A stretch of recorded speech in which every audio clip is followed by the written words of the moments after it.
오늘은 스폰지밥 에피소드에 등장했던 육지 동물들입니다. 바다곰이나 바다 원숭이처럼 물고기와 육지 동물이 짬뽕되어 나온 녀석들은 제외해야 하겠죠. 그럼 바로 시작할게요.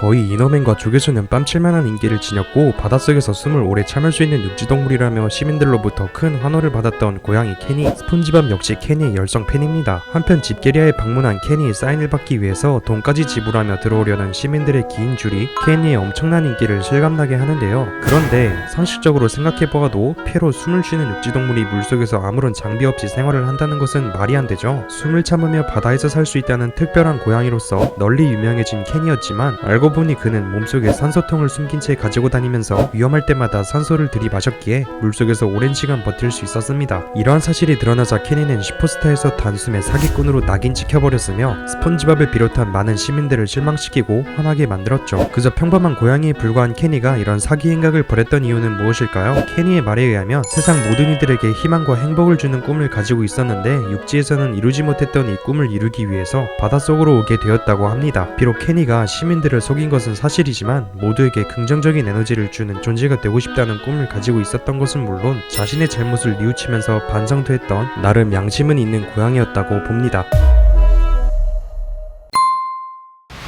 연구비를 지원할지 말지에 대한 결정을 놓고 다람이의 발명품을 평가하는 평가단원들은 모두 침팬지였는데요. 뚱이와 스폰지밥의 괴랄한 발명품 때문에 영영 연구비 지원이 끊길 뻔했었으나 때마침 바닥에 누워있던 다람이의 로봇이 침팬지의 바나나 껍질을 벗겨주어 평가단원들로부터 높은 점수를 얻었는데요. 바나나 껍질 까주는 기계를 발명하려고 노력한 지 117년이라는 세월이 지나왔지만 여전히 만들지 못하던 상황이었는데 아주 다행이었죠. 이로써 다람이는 향후 20년간 지원되는 연구비를 보장받게 되었습니다. 한편 원숭이가 나왔던 장면도 있었죠. 이 원숭이들은 육지정보국의 비밀 요원들로 다람이가 휴가 때 찍었던 사진들을 몽땅 압수해버렸다고 합니다. 그런데 요원들이 느닷없이 다람이네 집에 와서 사진들을 전부 가져갔던 정확한 이유가 나오지 않았기에 뭔가 궁금증만 유발시키고 끝났던 에피소드였네요. 그 다음으로는 실사 연출로 등장한 고릴라인데요. 스폰지밥이 집에 머무는 동안 뚱이와 다람이가 고릴라한테 된통 얻어맞았던 장면 기억하실 겁니다. 마찬가지로 고릴라가 어떻게 물속에 있는지 이해할 수 없다는 스폰지밥의 말을 듣고 고릴라는 당황하더니 금방 도망가 버렸는데 이때 고릴라가 타고 간 얼룩말 역시 실사 연출로 나타났었죠. 참고로 이 에피소드는 팬들 사이에서도 호불호가 많이 갈리는 편이라고 합니다.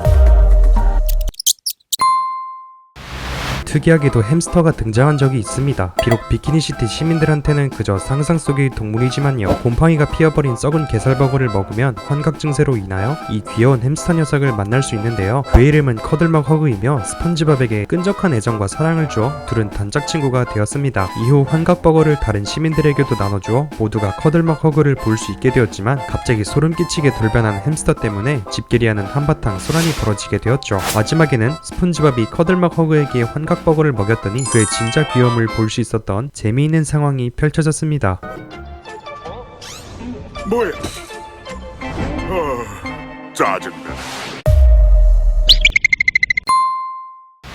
다람쥐라고 한다면 대표적으로 스폰지밥의 친구이자 똑똑한 과학자인 다람이가 있으며 다람이를 제외한 또 다른 다람쥐는 시즌9 신기록은 나의 것 편에서 보실 수 있습니다. 다람이는 다람쥐를 던져서 다람쥐산을 만드는 다람쥐의 모습을 촬영해달라고 스폰지밥에게 부탁했었는데요. 무려 100마리에 이르는 다람쥐를 던져서 산을 쌓고 신기록을 세운 뒤 곧장 이들을 육지로 돌려보냈었죠. 영문판을 통해 자세히 살펴본다면 이 녀석은 우드척으로 다람쥐과에 속하는 동물이라고 합니다. 아주 귀엽죠? 참고로 여러분들이 잘 아시는 이 짤의 주인공입니다. 한편 승급심사를 위해 다람이네를 방문했었던 우스의 달인 퍼지사부는 대체 어떤 동물일까요? 언뜻 보기에 그저 늙은 생쥐처럼 생겨먹은 듯한데요. 그의 영문판 이름은 Fuzzy Acorns. 에이콘은 도토리라는 의미를 가지고 있어서 그가 다람쥐가 아닌가라는 생각이 들기도 합니다만 아쉽게도 그가 어떤 분류에 속하는 동물인지 자그마한 단서조차 언급되지 않아서 정확히 알 방법은 없습니다. 플랑크톤이 버거 비법을 훔치기 위해 스컹크 한 마리를 데리고 들어와 가게를 아주 엉망으로 만든 적이 있었습니다. 스컹크가 내뿜는 지독한 냄새 폭탄이 집게리아 손님들을 전부 내쫓게 만들었고 오염된 집게리아를 관리하러 왔던 방역관들은 스컹크를 육지로 돌려보내려 했으나 스컹크가 타고 있는 바구니가 그만 시내로 흘러들어가는 바람에 또 한바탕 냄새 소동이 일어나고 말았었죠. 시즌 10의 닥터 스폰지밥 편에서는 얼떨결에 의사가 되어 환자들을 진료하게 된 스폰지밥이 환자의 상태를 호전시켜 주었는데, 이때 그가 이용한 것은 특이하게도 치료용 바다치킨의 깃털이었는데요. 가방에서 닭을 꺼낼 때 공기 헬멧을 쓰고 있는 것을 보니 확실히 육지로부터 내려온 닭이 맞는 듯 합니다. 한편 시즌 7 징징이의 걸작품 에피소드에서 바다치킨 오두막 식당을 대표하여 나왔던 닭이 있었는데, 얘는 진짜 닭이 아닌 거 잘 알고 계시죠?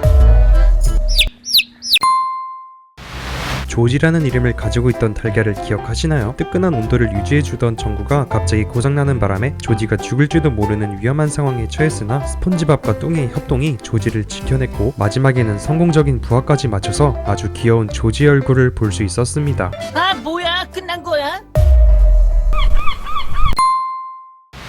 바다하면 떠오르는 동물로 갈매기를 빼먹으면 섭섭할 듯 싶은데요. 육지파와 바다파 사이의 갈등이 일어났을 때 육지로 올라온 친구들이 갈매기에게 잡아먹힐 뻔했었으나 다람이의 활약 덕분에 친구들은 목숨을 건질 수 있었습니다. 다람이로부터 온몸의 털을 몽땅 뽑힌 갈매기들은 마치 생닭마냥 우스꽝스러운 몰골을 보여줬네요. 제가 준비한 영상은 여기까지입니다. 영상에 나오지 않은 또 다른 육지동물들이 있다면 댓글에 알려주세요. 그럼 시청해주셔서 감사하며 저는 다음에 새로운 영상으로 다시 찾아뵙도록 할게요.